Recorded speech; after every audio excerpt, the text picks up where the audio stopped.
দীঘিনালায় দুই পক্ষের সংঘর্ষের পর দোকান বাড়িঘর আগুন। খাগড়াছড়ি জেলার দীঘিনালা উপজেলায় সংঘর্ষের পর ঘরবাড়ি ও দোকানে আগুন দেওয়া হয়।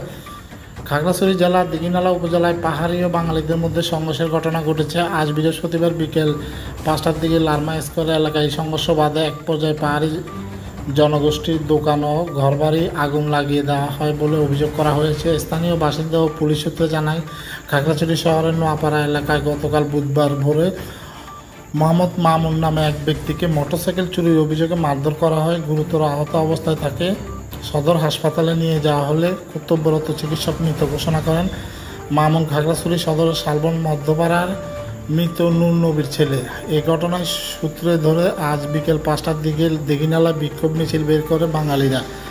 প্রত্যক্ষদর্শীরা বলেন, 5টার দিকে 300 থেকে 400 বাঙালি জামতলী ও বোয়ালখালী বাজারের দিকে থেকে মিছিল বিক্ষোভ বের করে, তারপর লারমা স্কোয়ারের দিকে যাওয়ার চেষ্টা করে। এই সময় পাহাড়িরা বাধা দিলে সংঘর্ষের সূত্রপাত হয়। এতে অন্তত 3 জন আহত হয়েছেন।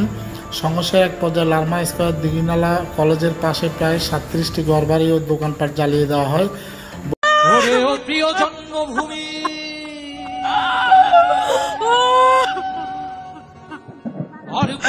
আমরা কি দোষ করেছি ভাই? আমরা কি দোষ করেছি? বাঙালিরা আমাদের ঘর বাড়ি সবকিছু পুড়ে যায় নাই করে দিছে। আমাদের কোনো কিছু নয়, আমরা কিছু বাঁচাতে পারলাম না। আমরা কি অপরাধ করেছি? সবাই আদিবাসী গ্রামে ওরে ও প্রিয় জন্মভূমি, আর কতকাল রক্ত দেব তোমার বুকেতে ওরে ও প্রিয় মাতৃভূমি। আমাদের উপরে তো আপনাদের খুব কেন? হ্যাঁ, নাকি আমি আদিবাসী এজন্য আমার অপরাধ? হ্যাঁ, এখন কোথায় যাবো বলেন তো? কেমন করে পুড়ে ফেলতে পারেন?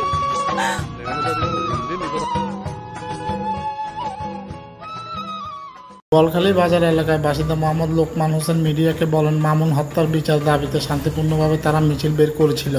পরে পাহাড়িরা এসে বাধা দিয়েছে, এর জন্য ঝামেলা সৃষ্টি হয়েছে। লোকমান বলেন, এভাবে ঘরবাড়িতে আগুন লাগিয়ে দেওয়া হবে এটা কখনো ভাবেনি। খাগড়াছড়ি জেলার দীঘিনালার অবস্থা তেমন ভালো না।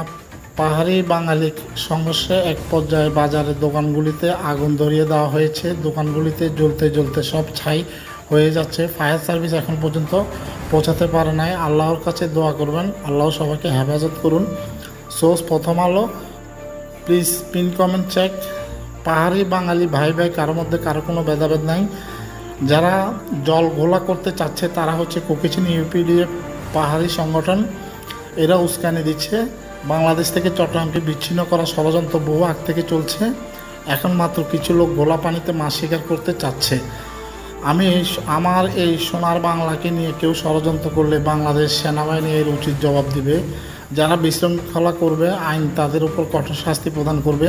বাংলাদেশের প্রশাসনের দৃষ্টি আকর্ষণ করছি, পাহাড়ে সেনা ক্যাম্প আরও বাড়ানো হোক। দর্শক, এই সম্পূর্ণ বিষয়টি আপনাদের কাছে কী মনে হচ্ছে আশা করি কমেন্টে জানাবেন। আজকের মতো এখানেই বিদায় নিচ্ছি। আল্লাহ হাফেজ।